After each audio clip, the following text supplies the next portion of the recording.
राम जी के मंदिर में प्राण प्रतिष्ठा की पूजा होने वाली थी। मंदिर के बाहर भक्तों की भीड़ लगी हुई थी।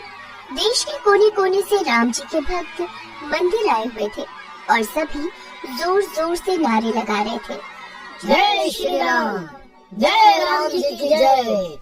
और उन्हीं भक्तों की भीड़ में एक अकेली गर्भवती पागल औरत भी थी। उसका नाम था सीता। उसके कपड़े फटे हुए थे, बाल बिखरे हुए थे और आंखों से आंसू गिरते जा रहे थे।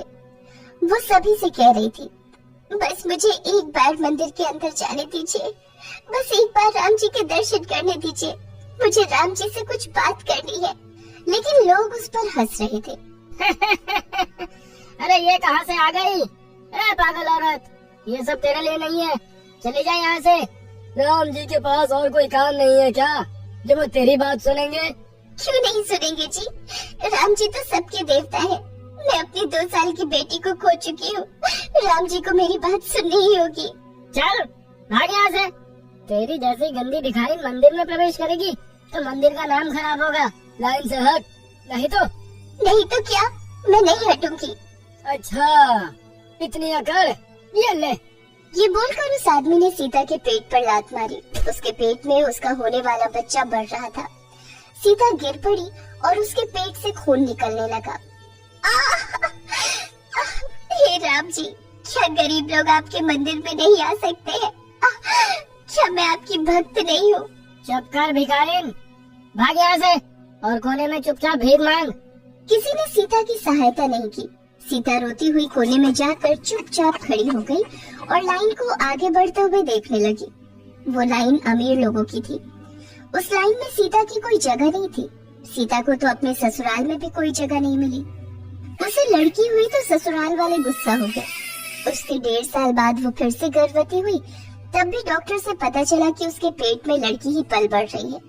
तो उसके पति और उसकी सास ने एक सर्दी की रात में उसे और उसकी बेटी को घर से निकाल दिया और कहा, और कभी अपना चेहरा मत दिखाना मुझे, भाग यहाँ से। हाँ, मनहूस चेहरा लेकर वापस मत आना। एक बेटा तो पैदा नहीं कर सकती है तू। लेकिन मैं कहाँ जाऊंगी माँ जी, छोटी सी बेटी है मेरी।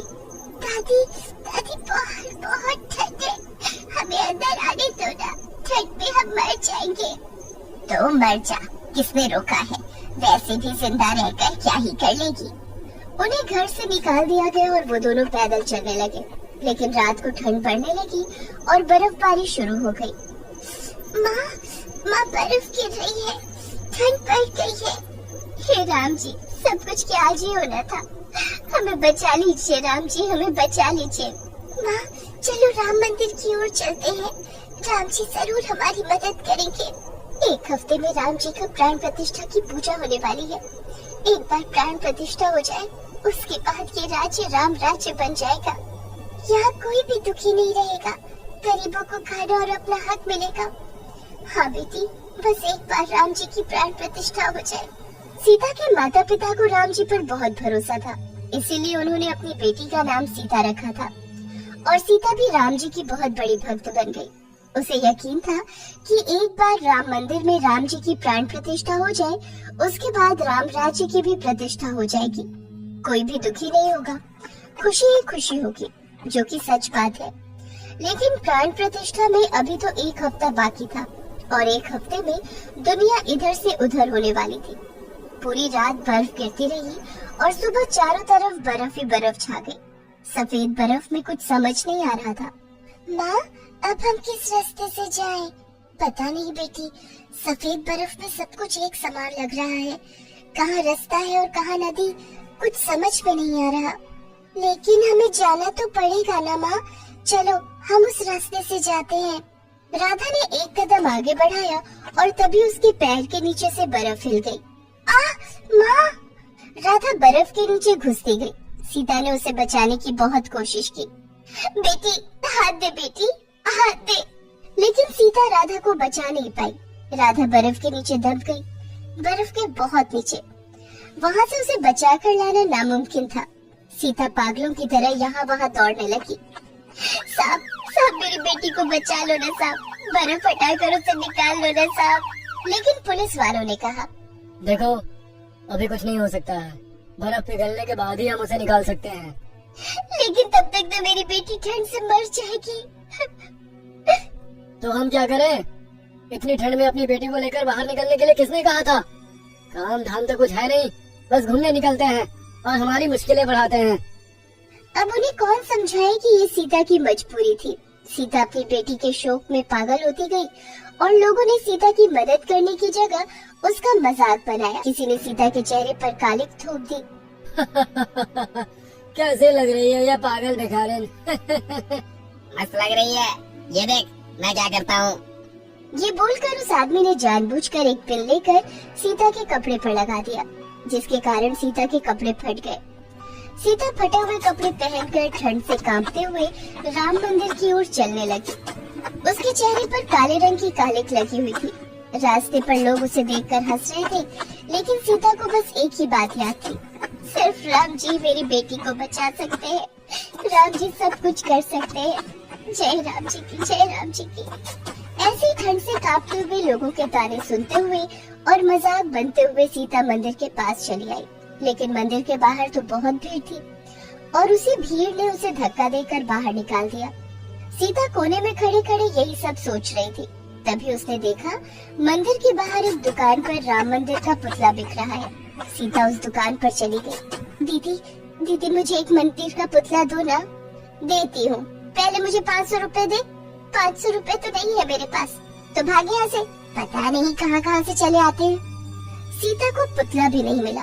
एक अमीर परिवार वहाँ से जा रहा था और उस परिवार की एक छोटी सी बच्ची के हाथ में मंदिर का एक छोटा सा पुतला था, लेकिन वो बच्ची उससे खुश नहीं थी। मुझे ये छोटा पुतला नहीं चाहिए, मुझे बड़ा पुतला चाहिए। ये बोलकर उस बच्ची ने पुतला फेंक दिया। नहीं! सीता दौड़ती हुई गई और छलांग लगाकर उस मंदिर के पुतले को पकड़ लिया। उसे जमीन पर गिरने नहीं दिया। ये क्या कर रही थी बेटी? ये भगवान राम के मंदिर का पुतला है, इसे ऐसे जमीन पर नहीं फेंकते, इसकी जगह तो सर के ऊपर है। लेकिन वो लोग तो अमीर थे और अमीर लोगों में पैसों का घमंड बहुत ज्यादा होता है। उस बच्ची के पिता ने कहा, अरे पागल भिखारी, मेरी बेटी को ज्यादा ज्ञान मत दे, मैं मेरी बेटी को अभी महंगा पुतला खरीद कर दे दूंगा। अमीरों को ना पैसों की कदर है ना ही भक्ति की, इसीलिए सीता ने उस मंदिर के पुतले को अपने पास रख लिया। असली मंदिर में तो उसे घुसने नहीं दिया गया, इसीलिए उस छोटे से मंदिर को लेकर वो वहाँ से चली गई। राम मंदिर में प्राण प्रतिष्ठा की पूजा संपन्न हुई। इधर सीता उस छोटे मंदिर की पूजा करती रही। हे राम जी, मेरा चढ़ावा स्वीकार कीजिए, मेरे पास ज्यादा कुछ नहीं है, इसीलिए पेड़ से फल तोड़कर आपको दे रही हूँ। पास ही में एक अमीर औरत खड़ी थी। उसने कहा, चढ़ावे में फल दे रही है, वो भी झूठे? हाँ जी, मैंने बस ये देखा कि फल मीठे हैं या नहीं। खट्टे फल मैंने खुद खा लिए और मीठे फल चढ़ावे में दे दिए। ये सुनकर वो औरत चुप हो गई। सीता की भक्ति असली थी, उसमें कोई मिलावट नहीं था।